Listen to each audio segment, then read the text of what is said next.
5 kilograms of 18-karat gold. 48 countries chasing it. Right now, it's crossing American soil in a bulletproof case with armed guards on every side, heading toward the biggest World Cup in history. But here's something that might surprise you. The winning captain holds it for one night, then gives it back. The trophy that goes home with the team isn't gold. It's brass, coated to look identical.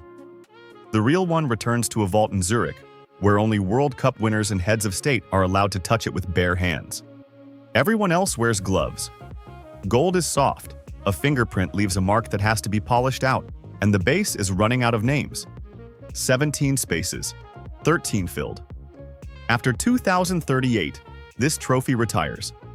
So how does 5 kilograms of gold become the most fought-over object in sports? And why does it come with an expiration date? 1970. Brazil wins their third World Cup and earns the right to keep the Jules Rimet Trophy permanently. Gone. FIFA suddenly needs a new prize. They open a design competition.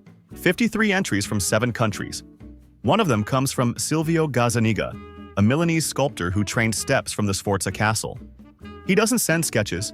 He shows up carrying a plaster model because he can't get it right on paper. 2 figures spiraling upward, arms reaching for the globe. His reasoning was disarmingly simple. Since the Earth is round, it resembles a football. He wins, and the job of turning that plaster into gold goes to a workshop called G.D.A. Bertoni, a family-run metal workshop in Paderno Dugnano, a quiet suburb north of Milan. They'd been making trophies since the early 1900s. Champions League, Europa League, Olympic medals for Rome 60 and Moscow 80. Most of the biggest trophies in world sports, from football to volleyball to the Olympics, come from this one building on a street most fans couldn't find on a map. Every 4 years since 1974, Bertoni has built a fresh trophy from Gazzaniga's design. And the method they use is older than football, older than metalwork, older than recorded history. Here's the thing nobody tells you. The technique is called lost wax casting. 5,000 years old. Same principle behind Egyptian gold burial masks and Renaissance bronzes. It starts with wax. Artisans sculpt a perfect replica of Gazzaniga's design. Every finger, every curve of the 2 spiraling figures, every line of the globe they're lifting.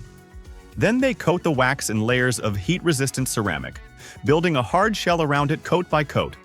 When the shell is thick enough, it goes into a kiln. The wax melts, drains out. That's the lost in lost wax. What's left is a hollow ceramic mold with every detail captured in reverse. But here's the thing. Molten 18-karat gold, past 1,000 degrees Celsius, gets poured into that hollow mold in one continuous pour. 75% pure gold, alloyed with silver and copper so it doesn't bend under its own weight. Any hesitation during the pour, any air pocket trapped inside, and the entire casting fails. When the gold cools and solidifies, the ceramic shell gets broken away piece by piece. What comes out is rough. Ugly, almost. But the shape is already there. 2 figures reaching upward. Now here's the wild part. What happens next takes weeks. Artisans use die grinders to strip the excess metal, then switch to hammers and chisels, tapping directly on gold, to define the arms, the hands, the texture of the globe. No automation, no CNC. Production manager Salvatore Ianetti calls the entire process completely handcrafted. After the chiseling, the trophy gets polished to a mirror finish, buffed layer after layer until that deep, warm glow of 18-karat gold shows from every angle. Last step, 2 rings of malachite, a dark green semi-precious stone, mounted onto the base. The name of the next champion gets engraved between them. But the trophy is hollow. If it were solid gold at this size, it'd weigh 70 to 80 pounds. No one could lift it overhead. That moment 5 billion people watch every 4 years only works because the trophy is mostly air inside. Melt it down and you'd get $400,000 to $500,000 in gold. Keep it together. There's no number. It's never been bought, never been sold, never been appraised. Now here's the kicker. Then Bertoni builds a second one. Same workshop, same molds, same lost wax process. But brass instead of gold, then plated to match. From any camera angle, identical. This is the one the champions actually take home. The original goes straight back to Zurich. It only leaves FIFA's custody for three things: the trophy tour, the World Cup draw, and the final itself. In 2010, Sergio Ramos held the real trophy during Spain's parade through Madrid, standing on top of the team bus. It slipped, hit the pavement. The bus ran over it. Bertoni repaired the dent. Bulletproof case, armed escort, vault in Zurich. And the one thing that nearly destroyed it was a celebration. Here's where the story flips. There's a reason FIFA guards this trophy like no other organization guards anything. Because the last time they let a team keep one, it ended badly, 3 times. World War II, an Italian FIFA official named Ottorino Barassi pulled the Jules Rimet Trophy from a bank vault in Rome, put it in a shoebox, and hid it under his bed for the duration of the war. If the Nazis had found it, it would have been melted down for gold. London, 1966. Stolen from a stamp exhibition, in broad daylight. The guards were on a tea break. Found 7 days later by a dog named Pickles, sniffing under a hedge in South London. Pickles became a national celebrity, starred in a movie, got invited to England's World Cup victory banquet that summer.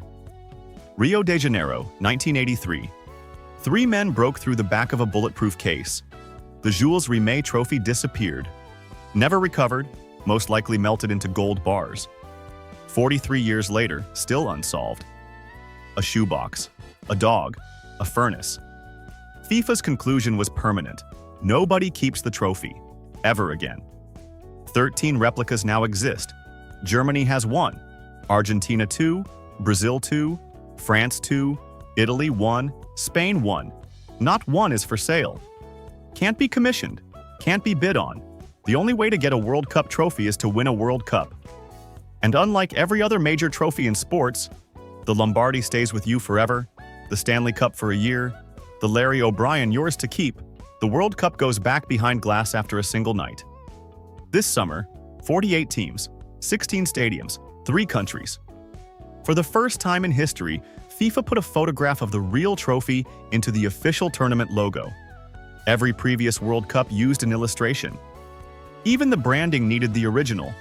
Whoever wins on July 19th at MetLife Stadium will lift 5 kilograms of gold in air. One night. Then it goes back to the same building, the same family, the same quiet street north of Milan. Gazzaniga watched 42 years of captains raise his design over their heads. He died in 2016 at 95. His final words on the trophy he created: "Players can win 1, maybe 2. But the World Cup is mine forever. I'm the real winner." That's the process. We reveal how things actually work, one story at a time. If there's something you'd like us to explore next, let us know. Until then, trust the process.